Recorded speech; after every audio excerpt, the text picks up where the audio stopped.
آج ہم 27 اپریل 2026 کی ایک بہت ہی دلچسپ قیاس سارائی پر مبنی رپورٹ کا جائزہ لے رہے ہیں۔ یہ رپورٹ ایک ایسی صورتحال کا خاکہ پیش کرتی ہے جہاں امریکہ اور ایران ایک انتہائی کشیدہ محاذرائی کے دہانے پر کھڑے ہیں۔ تو چلیں اس کی گہرائی میں اترتے ہیں اور دیکھتے ہیں کہ آخر ہو کیا رہا ہے۔ اس پورے تجزیے میں ہم 4 اہم حصوں پر بات کریں گے۔ سب سے پہلے ایران کو جو دھمکی دی گئی وہ کیا تھی؟ پھر اس کے جواب میں عالمی سطح پر کیا سفارتی کوششیں ہوئیں؟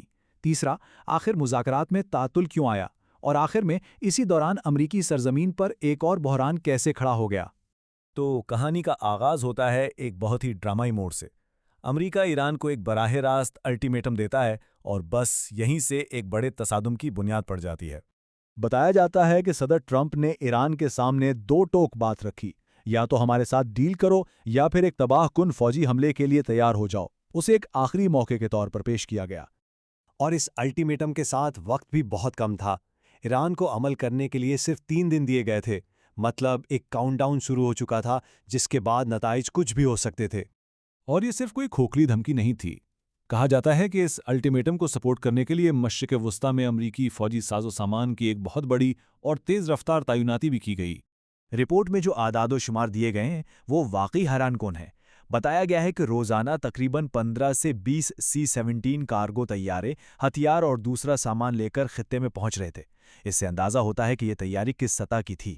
صرف فضائی طاقت ہی نہیں بلکہ 3 امریکی طیارہ بردار بحری جہاز بھی ایران کے قریب سمندروں میں پوزیشن لے چکے تھے، اور ہم جانتے ہیں کہ ان میں سے ہر ایک اپنے آپ میں ایک تیرتا ہوا فوجی اڈا ہے۔ اچھا، اب دیکھتے ہیں کہ اس سب پر دنیا کا رد عمل کیا تھا۔ جیسے جیسے فوجی کشیدگی بڑھتی گئی، پوری دنیا میں امن قائم کرنے کے لیے ایک آخری بے چین سفارتی کوشش کا آغاز ہوا۔ ایران کے وزیر خارجہ نے فوراً اپنے اہم اتحادیوں سے حمایت حاصل کرنے کے لیے ایک ہنگامی دورہ شروع کیا۔ صورتحال کی سنگینی کا اندازہ اس بات سے لگایا جا سکتا ہے کہ پاکستان نے تو ان کے طیارے کو فوجی حفاظتی دستہ بھی فراہم کیا۔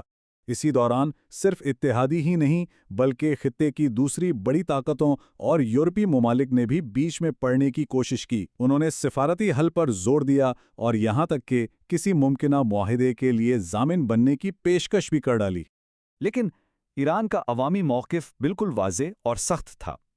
ان 5 ممالک کو یہی بتایا گیا کہ وہ کسی ایسے معاہدے کو ہرگز قبول نہیں کریں گے جسے وہ اپنی قومی خود مختاری سے دستبرداری سمجھتے ہوں۔ تو سوال یہ پیدا ہوتا ہے کہ جب اتنا فوجی اور سفارتی دباؤ تھا تو آخر ڈیل ہو کیوں نہیں سکی؟ اس کی وجہ ایک بنیادی قسم کا تعطل تھا اور دونوں فریق اس کا الزام ایک دوسرے پر لگا رہے تھے۔ اور یہ ہے وہ بنیادی تنازع۔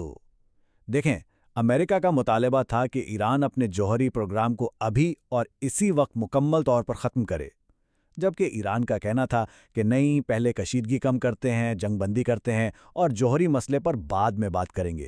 ایک سابق اعلیٰ امریکی اہلکار نے تو یہاں تک کہا کہ امریکی مطالبات جان بوجھ کر اتنے سخت رکھے گئے تھے کہ ان پر بات ہی نہ ہو سکے، مطلب ان کا مقصد ہی مذاکرات کو ناکام بنانا تھا۔ تو کچھ لوگوں کا خیال ہے کہ یہ شرائط خود ہی امن کی راہ میں سب سے بڑی رکاوٹ تھیں۔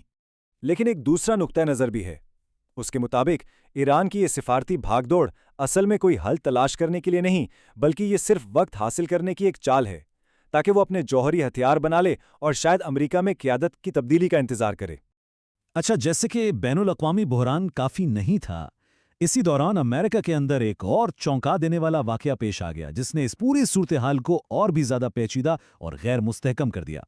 ایک عوامی تقریب کے دوران امریکی صدر پر سیدھا حملہ کیا گیا اور اس ایک واقعے نے پورے ملک میں ہلچل مچا دی۔ جب تحقیقات ہوئیں تو پتہ چلا کہ حملہ آور کے پیچھے کوئی غیر ملکی ہاتھ نہیں تھا، بلکہ اس کے محرکات خالصتاً اندرونی اور سیاسی تھے۔ اس واقعے کے بعد ایک انٹرویو میں صدر ٹرمپ نے اس حملے پر براہ راست بات کی۔ انہوں نے اسے ایک پاگل شخص کا کام قرار دیا اور کہا کہ یہ ان کے خلاف سیاسی مخالفت کا ایک حصہ ہے۔ تو آخر میں صورتحال یہ بنتی ہے کہ ایک طرف بین الاقوامی فوجی ڈیڈ لائن ہے اور دوسری طرف ملک کے اندر شدید عدم استحکام۔ یہ دونوں چیزیں مل کر حالات کو انتہائی غیر یقینی بنا دیتی ہیں۔ اب سب سے بڑا سوال یہی ہے کہ جب یہ الٹی گنتی ختم ہوگی تو پھر کیا ہوگا؟